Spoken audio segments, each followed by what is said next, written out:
Now what I like to do is I like to mount the connector in a vise, because the vise acts as a heat sink and pulls a lot of the heat away so you don't overheat the connection. And then I use my torch and I just hold it close enough so I can actually start to melt the solder into the connector like a pot. And I get it about half full because some of it's going to be displaced by the wire as you insert the wire. I make sure the wire is clean. I also put a little bit of flux paste on there to help with the connection. That actually makes a really good connection when you do it that way. And then while it's still molten, in its molten state, insert the wire, let it cool, and you get a nice strong connection. You don't end up overheating the wire and melting the insulation or overheating the connector. And that's basically how to do it. If you do it just right, you don't even get any bleed out like that right there. I had a little bit too much in there, but that's okay. Normally at this point, I'd like to use some heat shrink tubing to cover this junction right here to keep any water or moisture from getting in there. But I have some heat shrink tubing, but the largest diameter that I have won't fit over this this connector. So I'm gonna, instead what I did is I've got actually some flexible vinyl tubing, and I'm going to got this little piece that I cut off to put on there, and then I'm going to tape that up really good, and that's going to have to suffice. Alright, so now I can install this wire. Alright, so what I want to do is, if you notice on here, most of the wiring, this is the cable that goes to the preheater, and this wiring here, which is the harness that goes over to my alternator over there, all goes through this bracket with a grommet in it.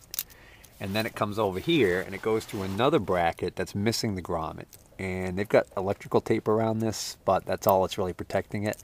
So we definitely want to do something about that, because that's not going to be a good situation.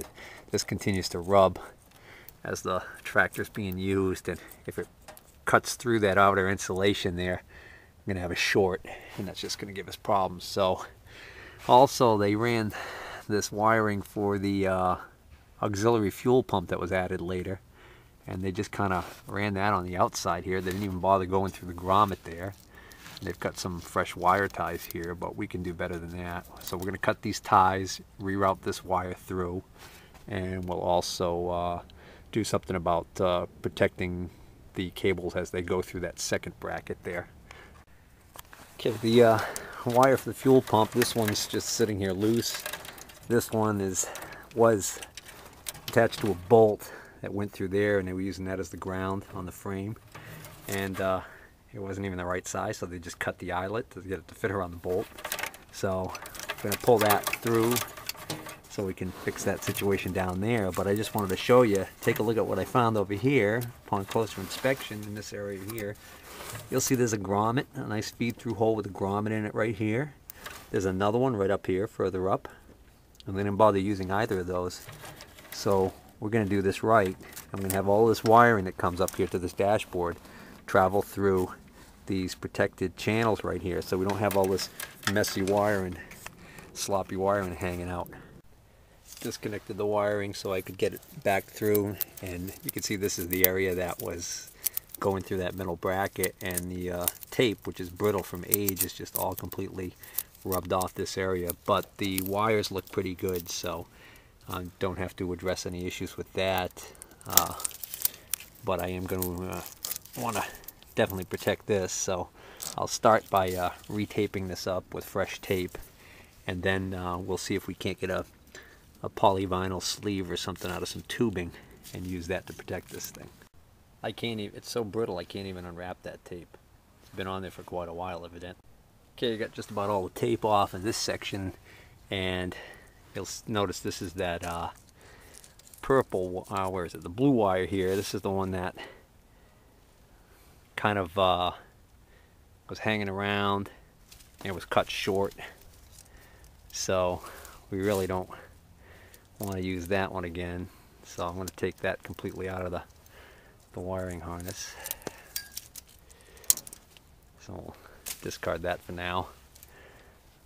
The purple one was also cut short, so I don't think we're going to have much of a use for that one either. Where's that? Actually, that looks like that's the remnants of that one there. Well, we'll see when we finish taking off all of this tape. Alright, now that I have all the tape off, I can see that that yellow wire is pretty long. And the red wire is long, and they're heavier gauge than the purple one. And the purple one is cut shorter. So we're going to lose the purple wire. Because don't forget, I'm running a new cable, heavy cable from the battery terminal, so I really only need 2 wires to come from the alternator other than the battery one, which is going to be the wire for the exciting circuit, which I'll explain that later, and the sensing circuit, which I'll explain that later.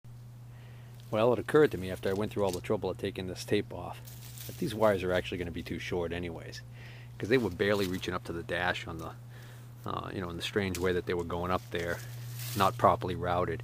Once I properly reroute these wires through all of the grommeted holes in the dash and everything, these are going to be too short.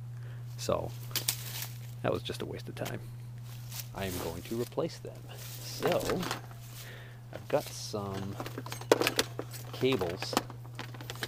Copper wire is pretty expensive, so I tend to save all of the wires and cables, extra ones that I have, throw them in a box for when I need wire.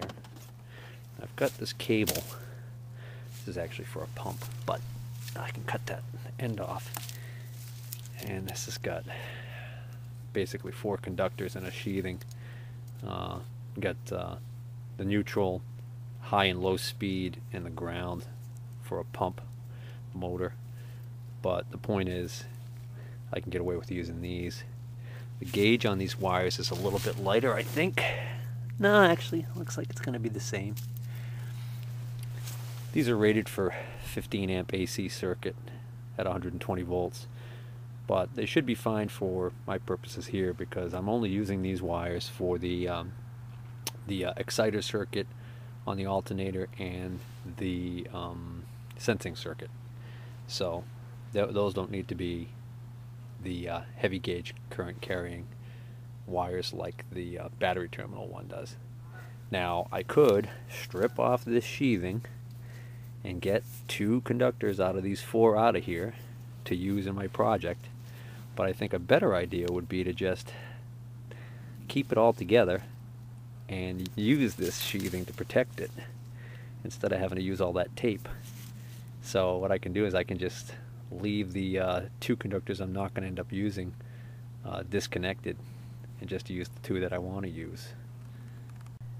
So I cut that big connector off, and I'm routing the cable through the 2 grommeted holes here underneath the dash area so that I can check the length. Oh yeah, that'll work with plenty of wire to spare, plenty of cable to spare. And I just thought of something. Got those 2 extra conductors. How about we take these wires coming off this auxiliary inline electric fuel pump and we route them back up towards the front and splice them into those 2 extra conductors. Then my 12-volt feed to this pump will not be going through these 2 wires that don't have any protective sheathing on them. They will nicely be coming through the current or voltage in this multi-conductor cable here that's going to be protected. So voila, I like that idea. Okay, so now I've taken these wires to the pump out of that grommet over there so I can bring them up here. But what I'm going to do is I'm going to use some plastic wire ties to secure them to this big cable so they're not just loose and sloppy. And furthermore, what I want to do is, before I do that, I'm going to run a piece of heat shrink tubing down over these splice connections and heat shrink them. Now I don't have any heat shrink tubing large enough to fit over this doubled up wire and over both splices together, so I'm going to separate this wire and then run the piece of heat shrink down each one. I'll use a heat gun to shrink that tubing, and I'll keep it at a safe distance and be careful not to overheat the insulation.